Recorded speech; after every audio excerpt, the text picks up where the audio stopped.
what they depend on for him to do. I mean, other than that, it's a pretty pedestrian game for these. I mean, if you like points, this is not the game for you. Yeah. Definitely. What you see, Paul?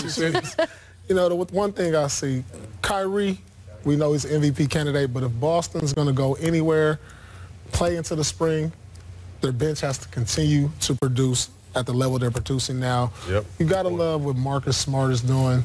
You got to love just the overall production from top to bottom. You know, Boston is getting the most out of their team.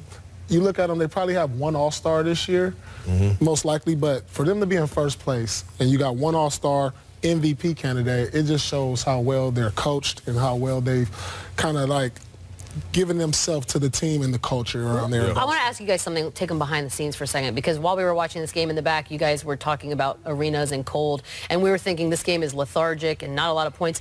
Is there some validity to that? Listen, neither team I've been in the Garden times where I've held the heat pack in my hand for like a good 2 quarters because it's been so cold in that arena. I mean, they have the ice under the floor and it can get cold. It's very cold out there right now. It's one of the colder arenas in the league. I mean, the United Center, it used to be cold in Detroit at the Palace. I mean, that can have an effect on you. It really does. I mean, what can you do? If it's freezing cold and you got to be athletic and fast and quick, and I mean, it can have an effect. And you're cold all the time. A lot of people may not know that about Well, I mean, our captain, Michelle Beadle here, she keeps it like 8 degrees in the studio, but that's fine. Because sweating in high def, I just showed you how boring this game is. We talking about the cold.